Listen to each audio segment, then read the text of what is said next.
ఉద్యోగులకు పెన్షనర్స్ కి స్వాగతం సుస్వాగతం.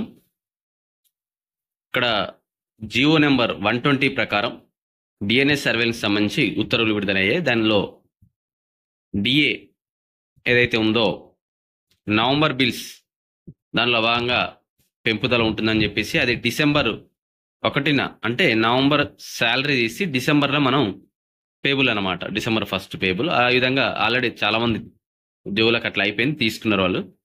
నెక్స్ట్ ఏవైతే వాళ్ళకు బకాయిలు ఉంటాయో ఈ జీపీఎఫ్ వాళ్ళకు వచ్చేసి జూలై 2022 నుంచి అలాగే అక్టోబర్ 2024 వరకు అందరికీ జీపీఎఫ్లో జమ అవుతాయి.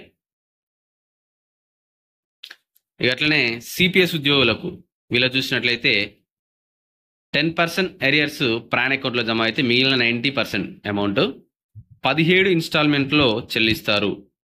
మరి ఎప్పుడు అది స్టార్ట్ అవుతుందంటే జనవరి బిల్ నుంచి స్టార్ట్ చేస్తారు. అంటే ప్రజెంట్ 2025 జనవరి కాబట్టి ఇక ఈ మంత్ మనకు అది బిల్ చేస్తారు. ఫిబ్రవరి 1న మనకు శాలరీ అనేది అంటే ఈ బకాయిలు అనేది క్రెడిట్ అవుతాయి అన్నమాట. సో మరి అది విత్ శాలరీతో వస్తుందా, అంటే శాలరీ పడ్డ రోజే అవే ఏరియర్స్ పడతాయా లేకపోతే కొంచెం టైం తీసుకుని పడతాయని చూడాలి. సో మరి దీనికి సంబంధించి అయితే సమాచారం ఇంకా పూర్తిగా తెలియాల్సి ఉంది.